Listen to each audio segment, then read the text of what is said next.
Hi எல்லோருக்கும் வணக்கம். Welcome to Vijith view. So அந்த வீடியோவில் நம்ம இன்றைக்கி ட்ரெண்டிங்கான டாபிக்ஸ் பற்றி கண்டிப்பாக வந்து டிஸ்கஸ் பண்ண போகிறோம். ஸோ வீடியோக்குள்ளே போகிறதுக்கு முன்னாடி ஆஸ் யூஷுவல் நீங்கள் வந்து சேனலுக்கு புதுசாக இருந்தீங்கன்னா கண்டிப்பாக சப்ஸ்கிரைப் பண்ணிக்கோங்க. வீடியோ மறக்காமல் ஒரு லைக் தட்டிட்டு போயிருங்க. இப்போ நம்ம வீடியோக்குள்ளே போகலாம். ஸோ இன்றைக்கி நம்ம பார்க்க போகிற ரெண்டு டாபிக். ஒன்று வந்து பார்த்திங்கன்னா சுசித்ரா ஆஃப்டர் லாங் டைம் இப்போ இருக்கிற கரண்ட் அஃபேர்ஸ் பற்றி அவங்க வந்து அவங்களுடைய கருத்துக்களை வந்து தெரிவிச்சிருக்காங்க. ஸோ அதில் நிறையா விஷயங்கள் வந்து பார்த்திங்கன்னா ஷேர் பண்ணியிருக்காங்க. அதை வந்து இன் டீட்டெயிலாக நம்ம வந்து செக் பண்ண போகிறோம்.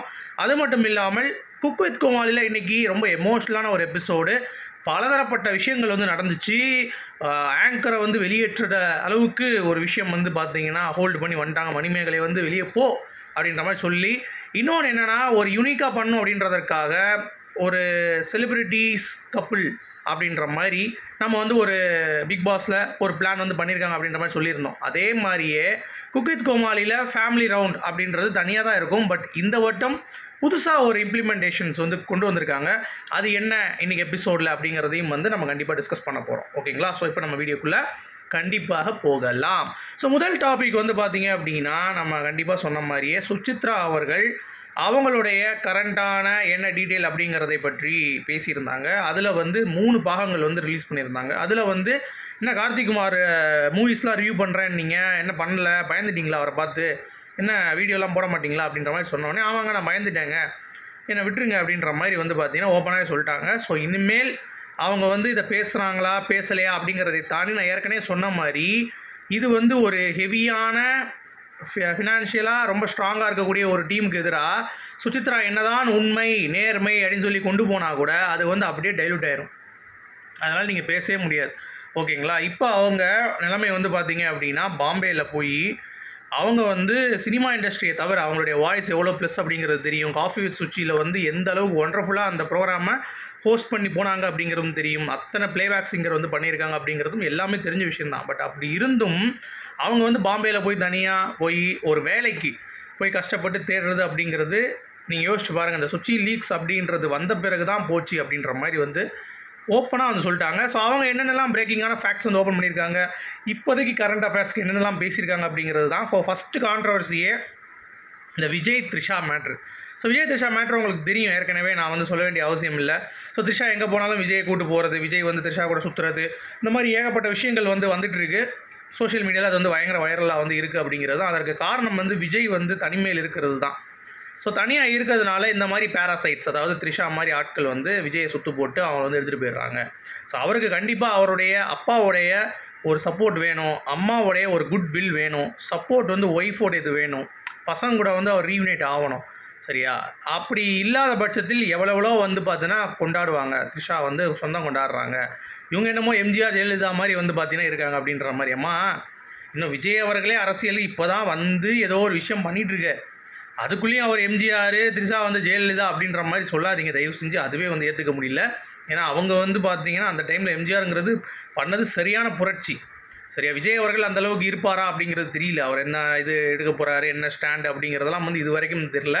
ஸோ அதனால் இதை சொல்கிறது அப்படிங்கிறது எனக்கே ரொம்ப இதாக இருந்துச்சு. பட் விஜய் அவருடைய பாத்தில் வந்து போயிட்டுருக்கார் அப்படிங்கிறது தான். பட் அவங்க என்ன சொல்ல வராங்கன்னா த்ரிஷா வந்து வெளியே போகணும் அப்படின்னா அவர் ஃபேமிலி கூட யுனைட் பண்ணணும் அப்படின்ற மாதிரியான ஒரு சீக்வன்ஸ் வந்து சொல்லிகிட்டு இருக்காரு. ஸோ அதுதான் நம்மளும் வந்து ஃபீல் பண்ண ஒரு விஷயம்.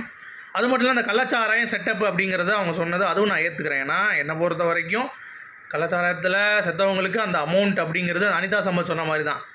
குடிச்சு செத்தவனுக்குலாம் எதுக்கு, அவங்க ஃபேமிலிக்கு போய் ஹெல்ப் பண்ணுறது ரைட்டு. பட் அதுக்காக 10 லட்ச ரூபா அப்படிங்கிறதெல்லாம் வந்து பார்த்திங்கன்னா அவங்களுக்கு போய் நிற்கிறது, அவங்க வாசலில் போய் பேசுகிறது, இதெல்லாம் வந்து பார்த்திங்கன்னா ஒரு அரசியல் ஒரு மூவாரம் தான் இருந்துச்சுன்ற மாதிரி நம்மளும் பேசியிருந்தோம்.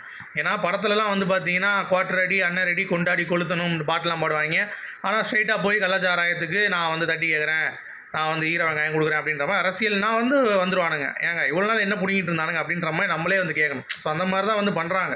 இப்போ ஒருத்தன் சும்மா லைம்லைட்டுக்கு வரான் அப்படின்னா அவனுக்கு ஏதோ தேவை இருக்குது, அவனுக்கு அது மூலமாக ஏதோ வந்து பண்ண போகிறான் அப்படிங்கிறது தான் வராங்கங்கிறத தெரிஞ்சுக்கோங்க. ஸோ எவனுமே வந்து இங்கே வந்து யோக்கிய நான் மக்களுக்கு இது செய்ய போகிறேன் அப்படின்ற மாதிரிலாம் ஒருத்தனும் கிடையாது. அது விஜயகாந்த் அவர்களோட முடிஞ்சு போச்சுங்க. அந்த மாதிரிலாம் வந்து கணக்கு கட்டாமல் கேமரா தூக்கிட்டு போகாமல் போகிற இடத்துக்குலாம் வந்து பார்த்தீங்கன்னா கேமரா தூக்கிட்டு போயிட்டு நான் நல்லது செய்கிறேன், நான் வந்து இது செய்கிறேன் அது செய்கிறேன்னு சொல்லி சொல்கிறதெல்லாம் வந்து பார்த்தீங்கன்னா ஏதோ ஒரு பின்னாடி ஒரு அஜெண்டா அவனுக்கு வந்து இருக்குது அப்படிங்கிறத புரிஞ்சுக்கோங்க. அது வந்து ரொம்ப பியூட்டிஃபுல்லாக வந்து சொல்லியிருந்தாங்க. அது நல்லா இருந்தது. அப்புறம் த்ரிஷா பிஜேபியில் சேருமா, இம்மெச்சூர் பிஹேவியராக இருக்குது, இதெல்லாம் வந்து பண்ணாத, விஜய் விட்டுதில்லை அப்படின்ற மாதிரிலாம் வந்து பேசியிருந்தாங்க. ஸோ அதெல்லாம் பயங்கரமாக இருந்தது. அதாவது ஒரு கரண்ட் அஃபேரில் இவ்வளோ விஷயங்கள் வந்து பிரேக்கிங்காக பேசுகிறது அப்படிங்கிறது வந்து பார்த்திங்கன்னா இன்னமும் வந்து சுச்சியோடைய தைரியம் தான் அதுக்கு காரணம். பட் அடுத்து ஜெயம் ரவி ஆர்த்தி மேட்ரு, அதுலேயும் வந்து பார்த்திங்கன்னா ஆர்த்தி இப்போ ஜெயம் ரவி டைவர்ஸ் பண்ணுற அப்படின்ற நியூஸ் வந்து வந்துட்டுருக்கு.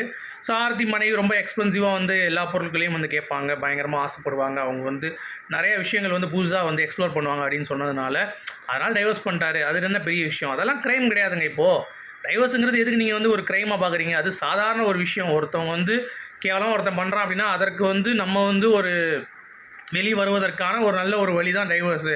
அதை நீங்கள் அப்படி பார்க்காதீங்க. அப்புறம் ஜிவி பிரகாஷ், சைந்தவி இந்த 2 சைடுமே நான் சப்போர்ட் பண்ண மாட்டேன் அப்படின்ட்டாங்க. அதில் வந்து ஜெயம் ரவி நல்ல பையன் அப்படின்ற மாதிரி சொல்லிட்டு ஆர்த்தி மட்டும் சொல்லிவிட்டு இதில் வந்து 2மே தனுஷ் கும்பல் அப்படின்ற மாதிரி வந்து பார்த்திங்கன்னா டேர்ம் பண்ணிட்டாங்க. ஸோ அது ஒரு விஷயம் போயிட்டு இருந்தது. அப்புறம் விஜய்க்கு வந்து அரசியல் செட் ஆகாது, சினிமா தான் பெஸ்ட்டு.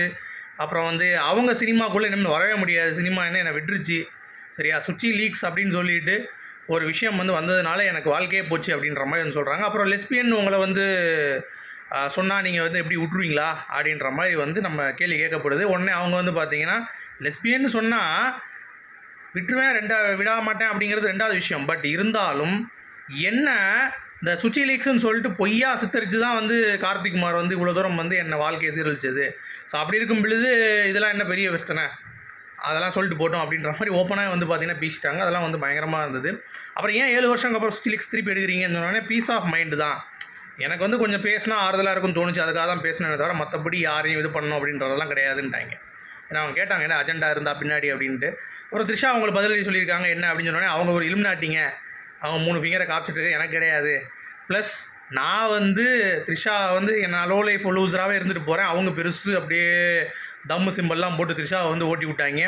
அப்புறம் ஃபீமேல் பைல்வானான்னு கேட்டதுக்கு சரி இருக்கலாம், பைல்வானுடைய ரசிகர்கள்லாம் வந்து இப்போ பைல்வானோடைய தொழிலை வந்து நீங்கள் பண்ணுறீங்களா, அப்போ பைல்வானுக்கு இன்செக்யூரிட்டி ஆகிடுச்சா அப்படின்ற மாதிரிலாம் பேசிகிட்டு இருந்தாங்க. அதாவது சுச்சியோடைய ஒரு இதில் வந்து பார்த்தீங்கன்னா கொஞ்சம் நல்லாவும் பேசுகிறாங்க. ஆக்சுவலாக ஒரு சில விஷயங்கள் வந்து பார்த்தீங்கன்னா தவிர்த்துருப்பாங்க. அப்போ அதாவது சுச்சித்ரா நீட்ஸ் ஹெல்ப்பு தெரப்பி அப்படின்ற மாதிரிலாம் கேட்குறப்ப அதெல்லாம் நீங்கள் போய் எடுத்துக்கோங்க, நான் அதுக்கு எடுத்துக்கணும் அப்படின்ற மாதிரி பேசுகிறது. இந்த மாதிரிலாம் வந்து பார்த்தீங்கன்னா அவங்க வந்து இந்த ரியாலிட்டி அக்செப்ட் பண்ணிக்கணும் கூடிய விரைவில். அவங்க வந்து இன்னும் அந்த ஒரு இதிலேயே வந்து இருக்காங்க.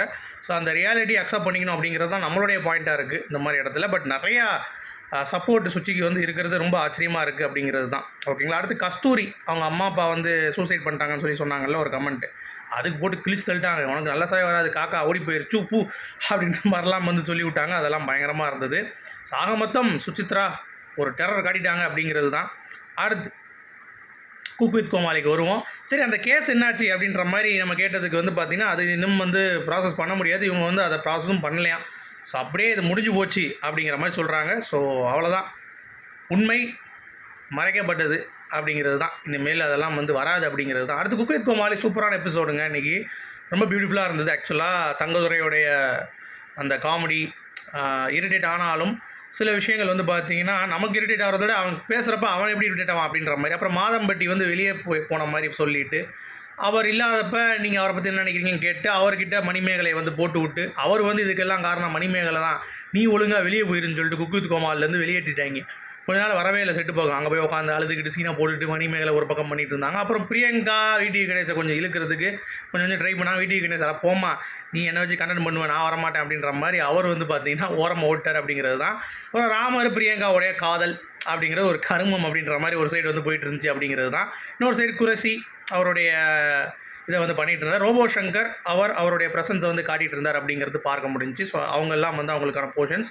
அடுத்தது ஒரு சர்ப்ரைஸ் என்ன அப்படின்னா நம்ம குக்குக்கு அவங்க பண்ண பெஸ்ட்டு டிஷ்ஷு போன இதில் இருக்கும்ல போன வாரம் அதுலேருந்து அவங்க அம்மாவே கூப்பிட்டாங்க. இப்போ இர்ஃபான் குக்கு வாங்கினார்ல, இப்போ அவங்களுடைய அம்மாவை கூப்பிட்டு நீங்கள் மீன் குழம்பு பண்ணது சூப்பராக இருந்தது அப்படின்ற மாதிரி நாக்கில் நிற்கிது அப்படின்ற மாதிரிலாம் பேசிவிட்டு அவங்க அம்மா கிட்ட வந்து ஷேர் பண்ணி அவங்க அம்மாவை ஊட்டி விட சொல்லி அவங்க அம்மாவுக்கு இர்ஃபானை ஊட்டி விட சொல்லி ஸோ அது ஒரு இர்ஃபானும் கண் கலங்கிட்டாப்புல.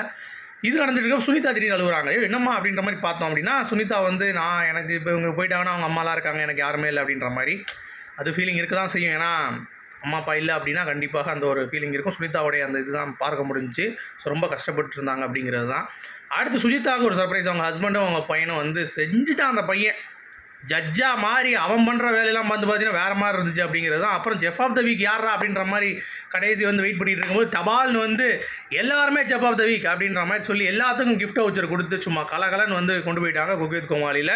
ஸோ இதில் ஹைலைட்டான ஒரு விஷயம் என்ன அப்படின்னு சொல்லி பார்த்தீங்கன்னா, மாதம்பட்டி அவர்களுடைய க்ரோத். ஆக்சுவலாக வந்தபோது ஒரு டைலாகும் சொல்லாமல் இருந்த மாதம்பட்டி இப்போ நிறைய கவுண்டர்ஸ் போடுறது, பாட்டு பாடுறது, இந்த மாதிரி சில விஷயங்களில் அவருடைய அந்த ஒரு அட்வான்ஸ்மெண்ட் வந்து போயிட்டுருக்கு அப்படிங்கிறது பார்க்க முடியுது.